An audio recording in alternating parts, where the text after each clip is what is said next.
Hello दोस्तों, नमस्कार। KRST education YouTube channel पर आपका स्वागत है। मित्रों, हिंदी को पढ़ते पढ़ते हम लोग वर्णमाला के भाग को पढ़ रहे हैं, जो कि हमारे जिस भी परीक्षा में यदि हिंदी आती होगी उसके लिए वर्णमाला, जो हिंदी का भाग वर्णमाला है, बहुत ही उस महत्वपूर्ण भाग है और इससे 4 से 5 या 5 से 6 प्रश्न जरूर बनते हैं। तो इसलिए इसको बहुत ध्यानपूर्वक पढ़ना है, जो कि हमारी प्रतियोगी परीक्षा में हमें अच्छे मार्क्स दिलाए। और मित्रों, हम लोग वर्णमाला का जो स्वर था, स्वर का अध्ययन किया और व्यंजन का अध्ययन किया, संयुक्ताक्षर का अध्ययन किया। अब आइए वर्णमाला के हम लोग बचे शेष भाग अयोगवाह का अध्ययन करते हैं। किसका? अयोगवाह। सॉरी, अभी इसके पहले आपका उत्क्षिप्त विकसित 2 ओ भी बचा हुआ है। तो क्या है? उत्क्षिप्त या विकसित या द्विगुणित, और इसे एक और नाम से जानते हैं, ताड़न जात। ताड़न जात, ताड़न जात के भी नाम से जानते हैं। तो यह कितने हैं? 2। कितने हैं? 2। संख्या 2 नाम 4 होता है ना। हाँ, तो कहा जाता है कि यह उत्क्षिप्त या विकसित या द्विगुणित या ताड़न जात क्यों कहा जाता है इसको? उत्क्षिप्त विकसित, यह जो होता है जिह्वा को झटके से ऊपर उठा करके जिन वर्ण का उच्चारण किया जाता है उसे हम क्या कहते हैं? उत्क्षिप्त वर्ण कहते हैं या उत्क्षिप्त व्यंजन कहते हैं। जैसे अढ़, अढ़ होता है कि जो जिह्वा हमारी है, इसको हम कैसे इसका उच्चारण कर रहे हैं? जिह्वा हमारी झटके से आगे आ रही है। अढ़, अढ़, अढ़, अढ़। और यह कौन से 2 हैं? आपका अढ़ और अढ़। इन्हें स्वर रहित नहीं किया जा सकता। इन्हें स्वर रहित नहीं किया जा सकता है और किसी भी शब्द के निर्माण में ड़, अड़ और अढ़ से शब्द की शुरुआत नहीं होती। यानी किसी भी शब्द का निर्माण इन द्विगुणित या उत्क्षिप्त जो व्यंजन है इनसे नहीं होता है। और ताड़न जात है तो इसे ताड़न जात भी कहते हैं। भाई, ताड़ना दिया हुआ है, उत्क्षिप्त मतलब फेंका हुआ होता है, तो यह फेंका हुआ है, यह इसका उत्क्षिप्त है, यानी कि यह अपना जो बिना किसी मतलब इस स्वर के बिना इसका उपयोग नहीं किया जा सकता है। ठीक है, इसको अलग नहीं किया जा सकता। नेक्स्ट आपका ये बचा अयोगवाह। अयोगवाह, अयोगवाह क्या है? अ मतलब नहीं, योग मतलब जोड़, वाह माने वाहक। ठीक, अयोगवाह, अयोग नहीं, जोड़, अ मतलब नहीं, योग मतलब जोड़, वाह मतलब वाहक। यानी कि हम ये कह सकते हैं कि जिन वर्ण की गणना स्वर या व्यंजन में नहीं किया जा सकता या नहीं किया जाता उसे हम क्या कहते हैं? अयोगवाह। या ऐसे भी दूसरे शब्दों में कहते हैं, सीधी सीधी बात में, अयोगवाह वर्णों की गणना स्वर या व्यंजन में नहीं किया जाता है। ठीक है, अयोगवाह कितने हैं? ये भी है आपके 2। कितने हैं? 2। कौन कौन से हैं? अंक और अह। अंक और अह, इसे हम क्या कहते हैं? अंक को, यानी कि जो शिरोरेखा के ऊपर जो बिंदी लगती है उसे हम क्या कहते हैं? अनुस्वार। क्या कहते हैं? अनुस्वार कहते हैं। अनुस्वार। अब यह अनुस्वार जो है तत्सम रूप है, तत्सम है। ठीक है, अनुस्वार क्या है? तत्सम है। और जो यह हमारा इसका तद्भव बनता है,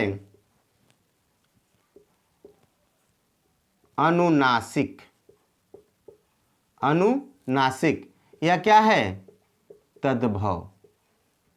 ठीक, क्या है? तद्भव। अब जैसे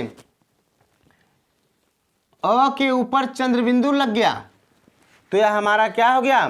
तद्भव। कभी भी तत्सम और तद्भव वाले प्रश्न में आपको तत्सम के रूप में चंद्रबिंदु लिखा हुआ वर्ण नहीं दिखेगा। कहने का तात्पर्य यह है कि आप जब किसी भी वर्ण के ऊपर चंद्रबिंदु लगा हो तो ये समझ जाइए वह तत्सम नहीं होगा, वह तद्भव होगा। तत्सम और तद्भव के नियम में इसे हम आगे बताएंगे कि कैसे तत्सम होगा, कैसे तद्भव होगा। और अंक जो होता है, अंग यानी अनुस्वार का उच्चारण स्थान नासिका होता है। क्या होता है? नासिका होता है। इसका उच्चारण स्थान क्या है? नासिका। क्या है? नासिका। और अंग, अंक मतलब अब जब अंग ये अनुनासिक तद्भव जो है इसका उच्चारण स्थान नाक प्लस मुख। नाक प्लस मुख। अब देखिए जब हम अंक का उच्चारण करेंगे तो हमारे प्राणवायु जो है नाक से निकलेगी। किससे? नाक से, या इसका उच्चारण नाक से होगा। और जब जो आपका अनुनासिक है जब इसका उच्चारण हम करेंगे तो नाक और मुख दोनों से प्राणवायु निकलती है। ठीक है, ये आपका अंग का, ये इसे अनुस्वार बोलते हैं और इसे का तद्भव रूप जो अनुनासिक होता है। अनुस्वार का उच्चारण स्थान नासिका होता है और अनुनासिक का जो उच्चारण स्थान है यह नाक और मुख होता है। अब आते हैं अगला अंग, इसमें दो है विसर्ग। जब दो बिंदु जहां लगा हो उसे क्या कहते हैं? विसर्ग। इसे क्या कहते हैं? विसर्ग। इसके दो भाग हैं, दो हैं, अंक और अह। ठीक है, अंक और अह। इसको हम क्या कहेंगे? विसर्ग कहेंगे। यह विसर्ग जो होता है इसका उच्चारण स्थान जो होता है, विसर्ग का उच्चारण स्थान क्या होता है? कंठ। क्या होता है? कंठ होता है। विसर्ग का उच्चारण स्थान क्या होता है? कंठ होता है। जैसे राम ह के रूप में आ रहा है। अकु विसर्जनीय नाम कंठा एक सूत्र होता है संस्कृत में। तो यह ह जो आ रहा है हमारा कंठ से इसकी आवाज आ रही है। अब इसको हम लोग इसमें कभी कभी एक और देखते हैं। कहने का मतलब अब हमारा जो 52 वर्णों का वर्णमाला था यह समाप्त हो गया। 52 वर्णों का वर्णमाला समाप्त हो गया। कभी कभी एग्जाम में पूछ दिया जाता है कि जिह्वा मूली वर्ण क्या है? क्या है? जिह्वा मूली वर्ण क्या है और उपधमानीय वर्ण क्या है? तो जिह्वा मूलीय वर्ण, जिह्वा मूलीय वर्ण। ठीक, जब क और ख के पहले आधा विसर्ग हो, क और ख के पहले आधा विसर्ग हो तो उसे हम क्या कहते हैं? जिह्वा मूली वर्ण। क और ख के पहले आधा वर्ण, आधा विसर्ग। ठीक है, क और ख के पहले आधा विसर्ग हो तो जिह्वा मूली कहते हैं। उपधमानीय वर्ण, उपधमानीय वर्ण। उपधमानीय वर्ण क्या होता है? जब प और फ के पहले आधा विसर्ग हो, प और फ के पहले आधा विसर्ग हो तो क्या कहलाता है? उपधमानीय कहलाता है। इसके शॉट ले लीजिए।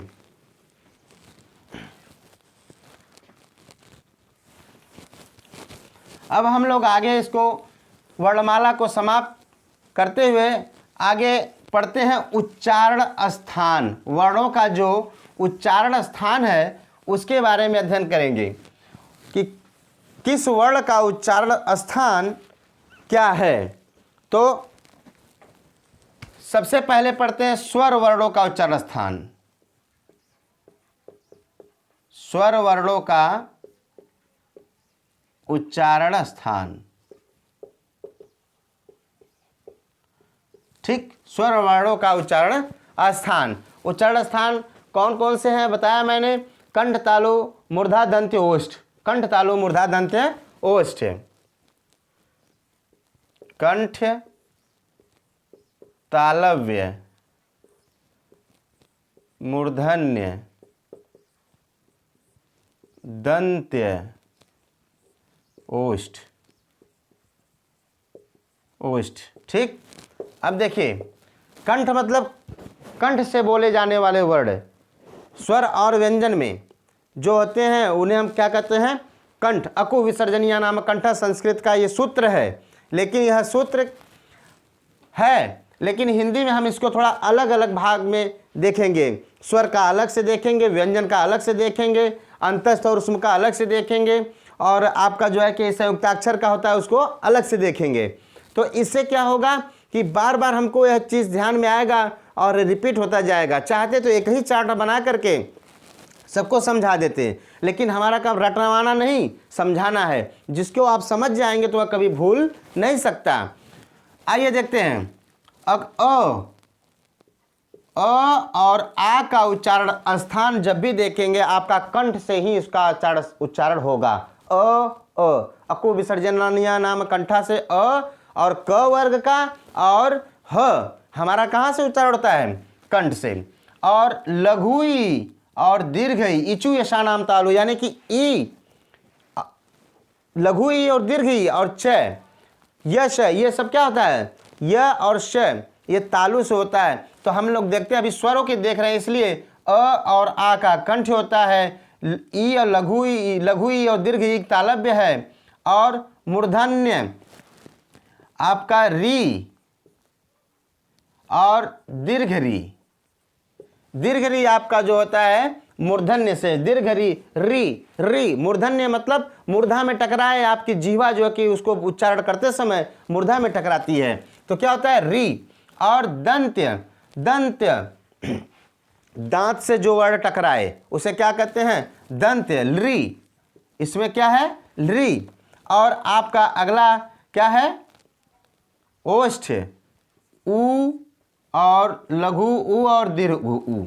ऊ होट्स, होट्स जिसमें टच कर रहे हैं आपके, वो क्या होंगे, ओष्ठ होंगे।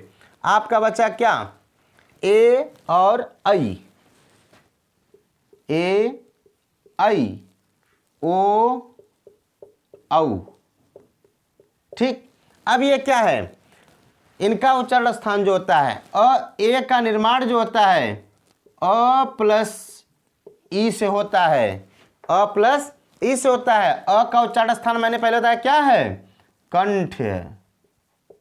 अ का उच्चारण स्थान कंठ है, और ई आया है, ई का उच्चारण स्थान क्या है, तालव्य। क्या है, क्या है, तालव्य। तो कंठ तालव्य इसका उच्चारण स्थान हो सकता है। कहा जा सकता है कि कंठ और तालव्य इसको कह सकते हैं कि नहीं, कह सकते हैं।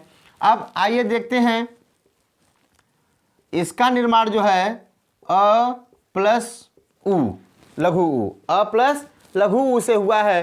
तो अ का उच्चारण स्थान पहले पता है आपको क्या है, कंठ, और उ का उच्चारण स्थान क्या है आपका, ओष्ठ।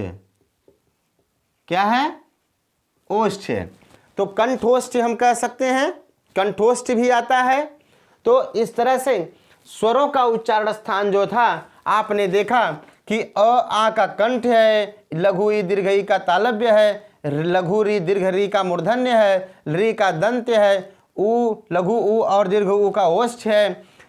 अ ई से निर्माण होने के कारण यह कंठ तालव्य होता है, और उ से निर्माण होने के कारण यह कंठोष्ठ इसको कहा जाता है। अब आते हैं दूसरे में, ये तो पहला था उच्चारण स्थान में। अब दूसरा हम लोग देखते हैं व्यंजन वर्णों का उच्चारण स्थान। किसका, व्यंजन वर्णों का उच्चारण स्थान।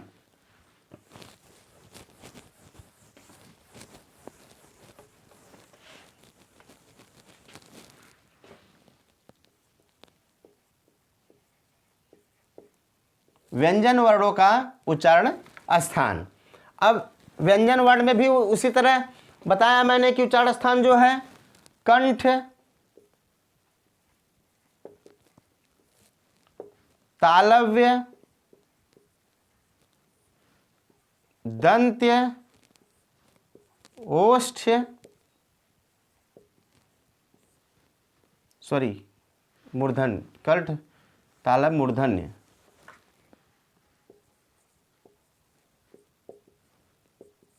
दंत्य और ओष्ठ। ठीक, देखिए कंठ क्या होता है, क से लेकर के अंग तक क्या होते हैं, कंठ होते हैं, क ख ग घ अंग, कंठ से आवाज आ रही है, क ख ग घ अंग। इसके बाद च छ ज झ इय, ये तालव्य, च छ ज झ इय, जीवा हमारी कहाँ टकरा रही है, तलवे के पास, च छ ज झ इय। फिर ट से लेके अण तक, ट ठ ड ढ अड़, यह हमारा क्या हो गया मूर्धन्य है, क्या है, मूर्धन्य है। और ट थ द ध न, ये हमारा क्या हो गया, दंत्य हो गया, क्या हो गया, दंत्य। और प फ ब भ म, ये हमारे क्या हो गए, होष्ठ। प फ ब भ म आपका क्या हो गया, होष्ठ। प्रश्न बनते हैं कि निम्नलिखित में से तालव्य वर्ण है, तो च वर्ग का कोई भी वर्ण दे देगा और उसमें आपको च छ ज झ आपको खोजना है, च छ ज झ, और आपका जो श इस तरह से ई, तो मतलब जो स्वर और व्यंजन में है, तो वह देखेंगे कि हमारा कौन कौन सा वर्ण तालव्य वर्ण है। तो आपको क ख ग घ पूरा लिखना तो है नहीं, आप अपना समझ जाइएगा। ठीक, एक प्रश्न अक्सर बनता है कभी कभी, स्पर्श संघर्षी व्यंजन क्या है, स्पर्श संघर्षी व्यंजन कौन कौन से हैं। तो आपका स्पर्श संघर्षी व्यंजन च, छ, ज और झ, स्पर्श संघर्षी व्यंजन आपके 4 माने जाते हैं, च छ ज झ इय। अब इनका उच्चारण स्थान आपने देखा, कभी कभी पूछता है पंचमाक्षर का उच्चारण स्थान क्या होता है, पंचमाक्षर का उच्चारण स्थान क्या होता है। तो पंचमाक्षर का उच्चारण स्थान जो होता है नासिका, क्या होता है, नासिका। अब पंचमाक्षर क्या है, वर्ग का 5वां अक्षर, वर्ग का 5वां अक्षर। जैसे ङ, ञ, ड़, न, म, यह क्या हमारा है, नासिका के द्वारा इसको उच्चारित किया जाता है। जो हमारी प्राणवायु है इनको बोलने में नासिका से अधिक निकलती है, इसलिए हम इसे क्या कहते हैं, नासिक के वर्ण भी कहते हैं। ठीक, अब हम लोगों ने व्यंजन वर्णों का उच्चारण स्थान के बारे में पढ़ा। अब आगे देखते हैं कि हमारा अंतस्थ और उष्म व्यंजन, यहीं पे लिख दें,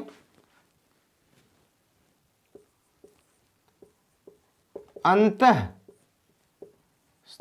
और उष्म व्यंजन।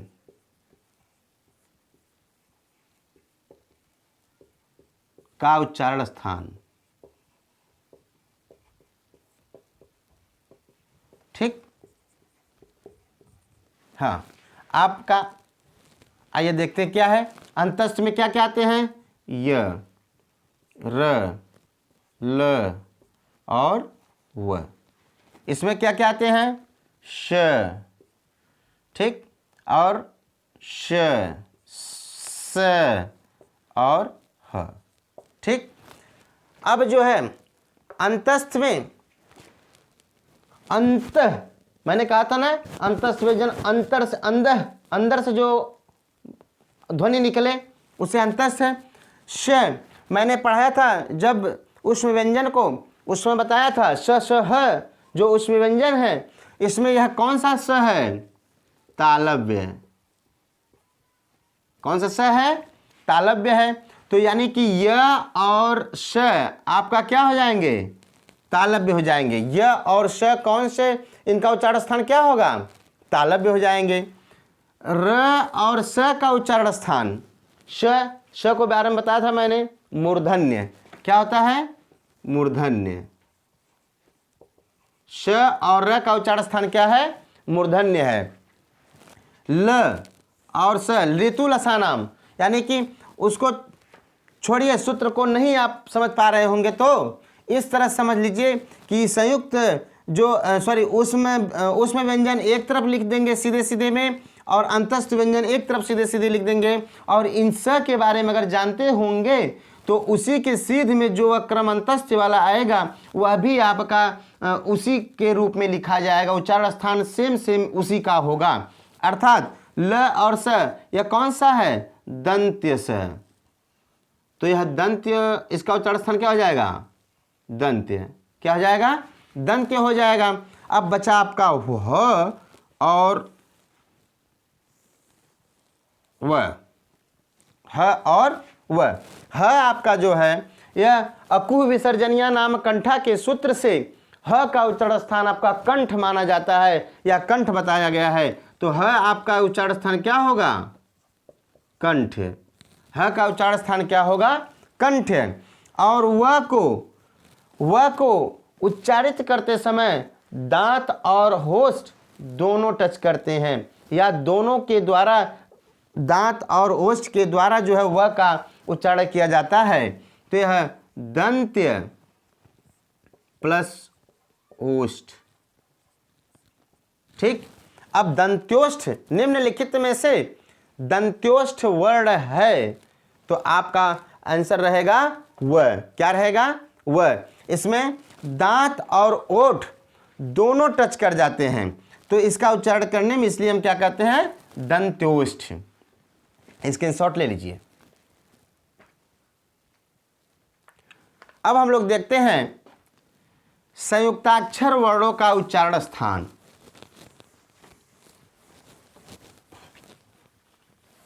बहुत ही महत्वपूर्ण है यह भाग जो वर्णमाला का है, इससे हमेशा प्रश्न बनते रहते हैं, इसलिए इसको जानने की कोशिश कीजिए अच्छे तरह से।